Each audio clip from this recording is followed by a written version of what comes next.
Welcome to Floppy Friday number 4.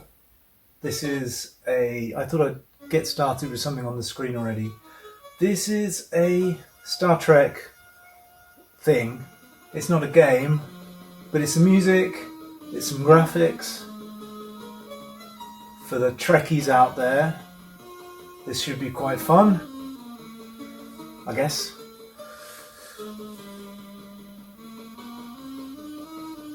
So I don't know if this was a bit of art that somebody created, or whether it's something that's been hacked from something else and created. Or it could be a game. I didn't think it was a game, but it's possible this is actually going to turn into a game. There's this something happening with the screen as if it's somehow filling up or crashing. Anyway, something's going on. Let's give it a minute.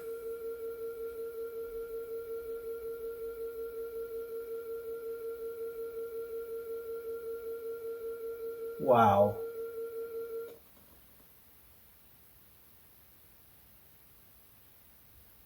I think that just kind of crashed or something. I don't think that it's a game. I think it's some funny hacky type thing. Anyway, that was just to get things started.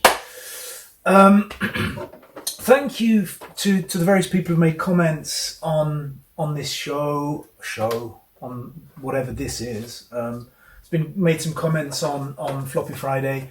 So a couple of sort of mentions here. So Clint, thanks a lot for the suggestion for TNMT. I had to Google it, and then I realised you meant Teenage Mutant Ninja Turtles. So and then of course I realised, well, I do have it. It's just I haven't yet been able to load it. So I was going to show it this time, but maybe that's something that we can show next time around. The other one is from Gavin Crump over in Australia, or down in Australia. Thank you for the comments about the joystick. I do think there is a problem with the joystick. I agree with you. I don't think it's just that I'm completely abysmal at playing video games on the Commodore. I think I'm probably bad, but it would make a lot of sense, especially in the context of Rick Dangerous from last week, that I really couldn't do anything. I think there is probably a problem with the joystick. So what I'm going to do today is focus on a couple of games that at least have some sort of keyboard mappings. I'm also trying to get another joystick via an auction site to see if that's going to help. That would certainly be useful. I'm going to just load the directory of this particular disc. This has got a number of interesting games on. So we'll go through a couple of these at least. I played Highway Encounter and Molecule Man just to sort of take a look, but we'll maybe play another couple as well. I think there's plenty to go on this disc. In fact, let's start with Molecule Man. I'll start loading that. So about the system generally, I'm finding that I'm able to load the cracked games a lot more successfully than the other games, and I don't yet know whether there is a problem with the computer itself. I mean, there's some fun things going on here. There's a reset button. There's something that can cause everything to just stop. So I think there have been some modifications to this particular computer, unless that's something that was standard, which I don't think so. Could be a problem with the disk drive. We really don't know. One thing I did get over the course of this I got delivered this week, so through from somewhere in the US. Anyway, so what I did get delivered is this device, which is a Zoom floppy. So this, all being well, should allow me to connect the serial port that's coming off the floppy drive to this, and then start to archive some of the discs that are there, which should be interesting, because at that point I'm hoping that I might be able to test run some of them on an emulator, assuming they're compatible, and then that should give me a clue as to where the problem is. It'll also help me archive some of these discs. So I think it's a bit of a shame if I don't make the effort to at least kind of capture the data for posterity. It would be a bit of a loss, really. I think to just let everything disappear and degrade. So let's go ahead and run Molecule Man now. This is a Mastertronic game. I'm going to select the keyboard. So I don't know if any of you are familiar with this, but so here I'm going to start to do my. I'm a QA OP kind of guy. That's my old school keyboard mapping. I think so. There, I'm not quite sure what to use. For bomb, I'll use a space bar. For pickup, I'll use N. And then for abort, I'll use, well, it doesn't really matter. Pause, I can use I. All right, so let's see. I've done a bit of a keyboard mapping there. We can start the game. I think that's the next thing. I'm not sure about loading the maze. I think maybe that means you can load in mazes from disk, but that's something that I can check on later. But let's get started. So you're in this kind of an isometric view. I think Mastertronic, I remember being a UK company, so there you can see they've got the £1 kind of coin there in the corner. Here when you're in these kind of bluish environments, you seem to be running slower for some reason. Like here, it's a lot, well, there maybe less so. I'm not sure why that is, but here I'm just meant to be going around picking up. No, I can't really do anything. There's nothing much to do there. Anyway, I'm not going to play this for too long because I think it's just going to be really tedious for everybody. It's not that interesting as far as the gameplay goes. It's not particularly exciting, but it does give you a sense of how some of these games looked. This, I'm not quite sure the colours are still accurate because there's a little bit of strangeness. I get the sense with either with the video cable or with how the graphics are displayed, and we'll see that more in the next game. It does look a little bit peculiar at times. So sorry about things stopping so abruptly. It turns out I ran out of space on my phone, so I needed to free up a little bit of space in order to record some more. Unfortunately, I did a whole bunch of video after that. Which didn't get recorded, but you know what? We'll do it again. It's not a problem. So I've reloaded from that particular disc where we had Molecule Man, which I enjoyed the game, but it's one that's probably going to take a little while to dig into and understand. It's an isometric, kind of an explorer adventure game. I used to quite like. There's a number of games back in the day on the Spectrum that I used to play that were quite like that. I remember Grebo's World. I think it was Grebo's World or Z. Anyway, something like that. Batman. There was also a Batman game that had that same makeup, which was kind of interesting. So Molecule Man may be one that I come back to later. The one I'm going to load, or just loaded now, actually while we're waiting, is Highway Encounter. So this is another keyboard playable game. It's quite an interesting one in the sense that once again, it's a hacked game. Most of the games that actually seem to work on this system are hacked. I don't know if I said that already. This is the colours here look a little bit quirky on this screen. I don't think it's meant to be so bright. I think there must be a problem with the kind of the RGB cable or with the computer itself, or just working with this particular TV. So maybe that's something I can tweak, but it's still a little bit strange. If I look at the information about the game, which is by hitting 3, it says I can do OP for left and right, which is great. I think it's 1 and Q is fast and slow. I think that's what that is. And then H is hold, and then abort game is A plus C, I think. But anyway, I can't really read the instructions as such. But I have to take the Lasertron beyond Zone 0 to encounter and destroy the alien stronghold. Okay, it's really difficult to read that text, and it's not just my aging eyes. All right, so let's give this a go. We will load it. I'm going to go with keyboard, which is fine, and then we'll start game with 5. Okay, so I have this kind of little train of robots that are kind of following me. Oops. Here I can go forward. I can push this.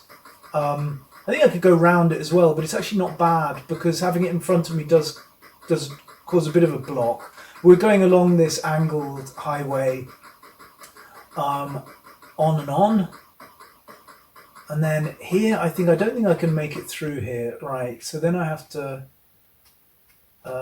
turn. Do I want to...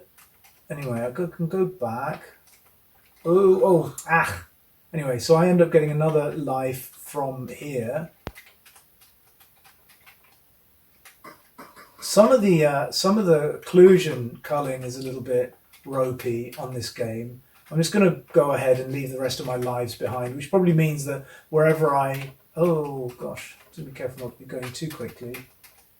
Wherever I end up dying, whenever I die, I'm going to end up coming back to that spot. But we're not going to play for too much longer anyway. Let's just see how far we can go. All right. Anyway, I think that's enough for this game. But it's actually not bad. I quite like this style of game as well. I think this is one that I could play a little bit. So next we'll reload. I hit reset, but in this case I don't know if it's going to reset. I had a bit of trouble last time I did this. I might have to turn it off and on again, as they say. Let's take the disc out.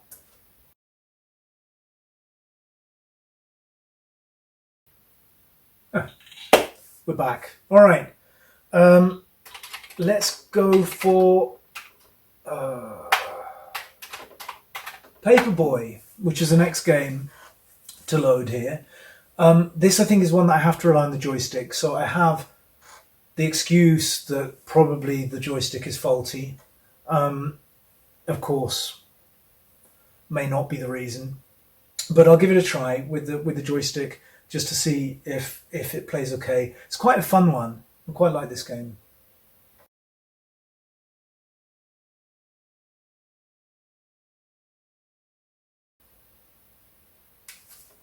Okay.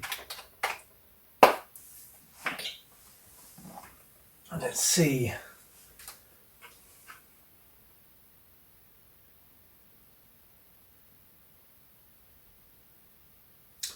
So I've worked out this is 1001 crew. This is again the crackers.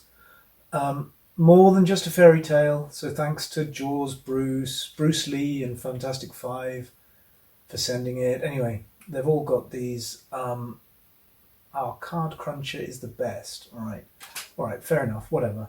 So this is Paperboy. It's an Atari and an Elite game, which I guess was a coin-op. I think that's what it said when we get past this initial screen. Let's see. Amazing Paperboy delivers. Yeah, so it's a coin-op that has obviously been ported to the Commodore 64. So day by day, we're not going to play many days, even if we do. So here, I kind of get the impression, I don't think I'm meant to hit this guy, but I'm meant to try and get... Yeah, so I'm meant to hit... Oh, not meant to hit cars. I'm meant to deliver papers into homes. I'm not meant to... There. Oh, see, I've actually got to pay attention to multiple things at once. I did play this a little bit better before. I don't know what I fell down there. Anyway, one more time, because that was humiliating. So let's do this once more. There, that should go in the house. Then I can go up on the pavement, get... you see that C5? I don't think it's a C5, but it could be. Does anybody listening know what a C5 is? Anyway, it was a Sir Clive Sinclair also tried to revolutionise transport, not just computing. So he built a small electric car that was way ahead of its time in the 80s. It was a bit of a joke, really, for most people, but it was in some ways quite cool. Anyway, that's Paperboy. I am going to move on to the next thing. My best score, 1,000. Oh no, that's not me. All right, let's move on. Now, let's look at what else is on this floppy, which is pretty cool. There's a bunch of stuff on here, and it's quite interesting. Now, I did load A&L Movie Monst and A&L iCups. Now, they seem to be guides on how to play games, so they're not the games themselves. It's a little bit quirky. So I can, I think the Movie Monst one was about how to play a Godzilla game. iCups, there must be another game. The acronym is familiar, but I can't exactly remember what it is. But I'm not going to load them. I will just load this one, the WOM system demo, because this is I think this is a coder or hacker has kind of done a test either of his system or it's just to show off what he can do. I suppose it's a bit like a demo reel or something like that. It's there's nothing to play, but it just shows a little bit of the capabilities of whatever it is that he's built, or either his own coding skills. Seems to be a German developer, because there's a bunch of German text in there as well as English. But let's just take a quick look. There's not much to see, really. I mean, first of all, it changes the border to be the same. And then that's about it, really. It does, well, there's more to see. So it says one basic system, too many bytes free. And then it's got a bunch of things, which is looking like the, what you see when you load things on a Commodore 64. File not found errors, all the sort of things that you see. So it's quite interesting from that perspective. So there's some terms in German. So he's just created a little bit of a fun thing. WOM seems to be World of Madness, which is obviously one of his, so it's his hacker name probably. It's just him or her having a little bit of fun with coding something together and sending it out there for his buds to see. And all his fans. Alright. Okay, well I think that's where I'm going to call it a day. Let's just reset. Okay. Well, I think that's it for this week's Floppy Friday, number 4. I hope you've enjoyed it. Thanks, as usual, for paying attention and sticking around. Send feedback. Let me know if there are things you want to see. Again, I will do my best to get Teenage Mutant Ninja Turtles working at some point. I've also got Impossible Mission, which a colleague of mine has asked if I can try and play. I haven't found it on the discs yet, but as you can see, a lot of these discs, are pretty anonymous. This one doesn't have anything at all listed on it, and it's just in a sort of a basic Commodore sleeve with no writing. It's got a stamp of some sort on it, but there's really nothing there. So yeah, I'm just sort of working my way through these and finding out when they're interesting ones and sharing them with everybody. All right, well, thanks again, and see you next week. Okay, bye.